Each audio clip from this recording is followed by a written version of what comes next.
आस्था पहले जागृत करो। बुरा मत मानिएगा, यहां जितने लोग बैठे इनमें से आधे लोगों तो ये भी पता नहीं कि हिंदू का अर्थ क्या है। नाम के हिंदू, बता दो सनातन का अर्थ क्या है? क्या हुआ? हम कहते तो हम तो सनातनी, बात आती तब सनातनी, लड़ाने में भी दूसरे को लड़ा देते हैं, सनातन का काम कर, खुद नहीं, खुद लुगाई के पीछे पहुंच जाता है दूसरे को, तू सनातन का काम कर कर कर कर। यहां पूरे लंदन में महाराज जी लड़ तो रहे हैं। आज न्यूज में छपा महाराज जी के लिए, बॉब ब्लैकमैन यहाँ के जो है पार्लियामेंट के सदस्य हैं, उनका और महाराज जी का क्या छपा है? महाराज जी का छपा है कि महाराज जी सनातन के लिए काम करते हैं तो दूसरे धर्म के लोगों ने आपको टारगेट किया। क्यों? किस लिए? ये किस लिए कर रहे हैं? इनका क्या जाता है? कुछ नहीं जाता। ये क्यों दुश्मनी ले रहे हैं? ये इसलिए ले रहे हैं कि तुम्हारी पीढ़ी और तुम सनातन और तुम्हारा सनातन संस्कृति सुरक्षित रहे, इसलिए। सनातनी का अर्थ है प्राचीन, पुरातन, आदि, जिसका कभी अंत नहीं होना है, वो है सनातनी। और सनातनियों, तुम्हारे अंदर आस्था भी है तो डगमगाई हुई। अभी कोई यहां पर दूसरे धर्म का व्यक्ति चमत्कार दिखाने लगे, तुम लोग दूसरे पंडाल में घुस जाओ तुरंत।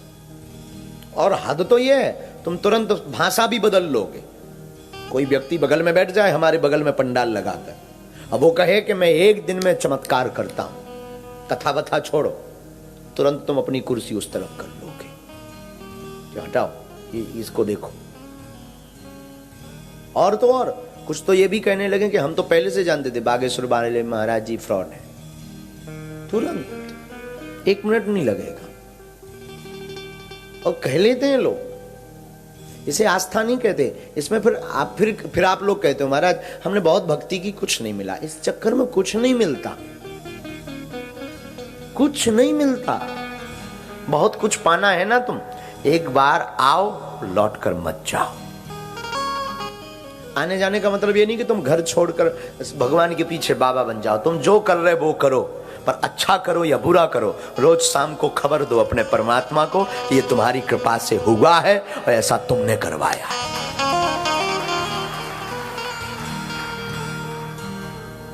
कुछ भला हो ना, तुम्हारी वाणी पर राम जी की कृपा। कुछ बुरा हो जाए ना, हमारे पाप निकल रहे हैं। आप जिंदगी में कभी अप्रसन्न नहीं रहोगे। आस्थावान व्यक्ति 5 चीजों को सहजवश पा जाता है। आस्था जिसके अंदर होती है वो आत्मिक शांति पहले नंबर पर पाता है। तुम बहुत बड़े आदमी बन जाओ, कितना भी पढ़ाई कर लो, अंग्रेजी पढ़ लो, मकान बना लो, गाड़ियां ले लो, BMW घूम लो, पर याद रखना मेरे पागल, महंगे गद्दे, महंगा मकान, महंगा बिस्तर लेने के बाद नींद नहीं खरीद सकते हो बिना प्रभु कृपा की। तुम बहुत महंगे रेस्टोरेंट में चले जाना, भूख नहीं खरीद सकते हो। भोजन खरीद सकते हो, भूख नहीं। इसलिए मेरे पागल, तुम याद रखो, आस्थावान बनोगे तो तुम्हें आत्मिक शांति होगी। फक्कर जरूर रहोगे, भोजन जरूर महंगा नहीं होगा, मकान जरूर महंगा नहीं होगा, पर जो नींद करोड़ वाले मकान में रहने वाले व्यक्ति को नहीं आएगी, वो तुम 10 रुपए की चटाई पर लेट करके आराम से सो जाओ। तो पहला सुख है आत्मिक शांति। आस्थावान व्यक्ति को दूसरा बढ़िया सुख है, आयु बढ़ती है। ये बात बुद्धों ने स्वीकार की है। कभी लोगों ने बुद्धों को तो पढ़ा है पर बुद्धत्व को नहीं पढ़ा है। हमें कई बार बहुत आश्चर्य लगता है, कई बार बुद्ध को पढ़ने वाला बुद्धू बन जाता है, पर बुद्ध को जो पढ़ता है ना वो बुद्धत्व को प्राप्त करता है। अब हमारी पहले की बात नहीं, पूरी बात लिया करो। कई बार व्यक्ति ना हमारा वीडियो पहला का कट करके डाल देता है, वायरल कर देता है, उसके पीछे लग जाता है। देखो महाराज जी ने कहा बुद्ध को पढ़ने वाला बुद्धू होता है। नहीं नहीं नहीं, बुद्ध को ठीक से जो नहीं पढ़ता ना वो बुद्धू होता है, जो बुद्ध को पढ़ता है ना वो बुद्धत्व को प्राप्त करता है। इसलिए याद रखना, बुद्ध धर्म ने स्वीकार किया कि जो आस्था रखता है उस व्यक्ति की आयु बढ़ती है। आयु क्यों बढ़ती है? क्योंकि वो डिप्रेशन मुक्त होता है, और जो डिप्रेशन मुक्त होता है उसका शरीर हष्ट पुष्ट होता, निरोगी होता, और वो ज्यादा दिनों तक जीता है मेरे बाप। दूसरा सुख है आस्थावान को। तीसरा सुख सुनो, आस्था का लाभ। ईश्वर पर आस्था रखने का तीसरा लाभ है रोग से लड़ने की सामर्थ्यता। आस्थावान व्यक्ति प्रायः वेजिटेरियन होता है, सात्विक। जितनी भी बीमारियां बॉडी में है ये तुम्हारे खान पान के बिगड़ाव से। बीमारी की जड़ है खान पान का बिगड़ना। आज हर 10वें 12वें व्यक्ति को कैंसर हो रहा है।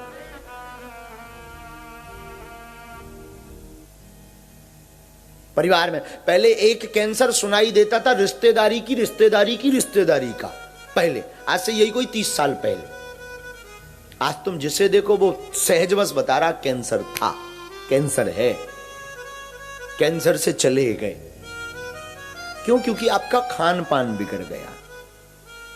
जैसा आपका आहार होगा व्यवहार भी आपका वैसा होगा।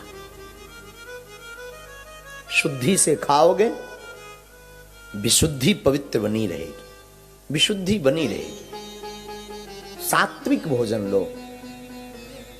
तो आस्थावान व्यक्ति को तीसरा लाभ है निरोगी काया।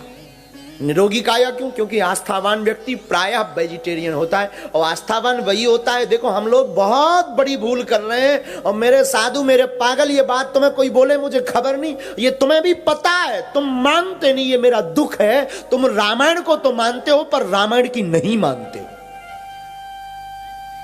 बाप को तो मानते हो पर बाप की नहीं मानते, गुरु को तो मानते हो पर गुरु की नहीं मानते।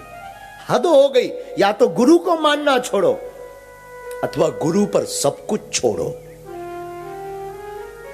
या तो ईश्वर को मानना छोड़ो आज से, अभी से, अथवा ईश्वर पर सब कुछ छोड़ो के बस हो गया। अब जो तुम्हें करना हो सो करो।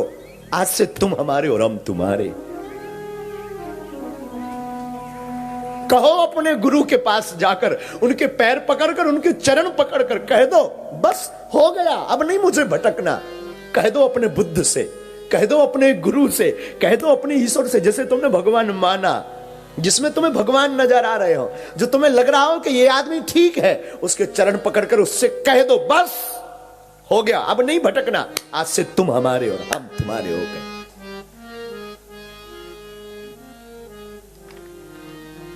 हमने गलतियां की, तुमने गलतियां की अपनी जिंदगी में। गलतियां क्या की? तुमने गुरु को तो माना पर गुरु की नहीं मानी। तुमने मां बाप को तो माना पर मां बाप की नहीं मानी मेरे बाप। और हम बहुत होशियार बने, हमें लग रहा है कि हम जमाने में बहुत होशियार हैं। तुम बुरा मत मानिएगा, हमें लगता है हम आपसे बड़ा कोई मूर्ख नहीं है। इससे भला तो पशु ठीक है, कम से कम कोई झंझट तो नहीं। ये जितने भी प्रवचन बने ना, सब इंसानों को सिखाने के लिए बने। कभी आपने भैंसियों की रामायण सुनी? जितने भी प्रवचन है सब इंसानों के लिए।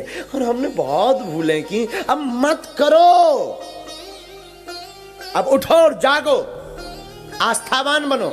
जो बीत गया सो बीत गया, अब उठो जागो, मस्तक पर तिलक रखो, हाथ में माला रखो, मुख पर राम रखो, फिर जिंदगी में आराम पाओ। कमाई से, धमाई से, बहुत बड़ी पढ़ाई से तुम अपने बच्चों को बहुत बड़ी पोस्ट पर ले जा सकते हो, भोजन दे सकते हो, मकान दे सकते हो, गाड़ी दे सकते हो, पर जीवन जीने की कला नहीं दे सकते। जीवन जीने की कला तो आस्था से ही मिलेगी, ईश्वर आस्था से, गुरु आस्था से। जीवन जीने की कला तो वो यहीं आके सीखेगा। खाना खाने का ढंग तो अध्यात्म से ही सीखता है व्यक्ति।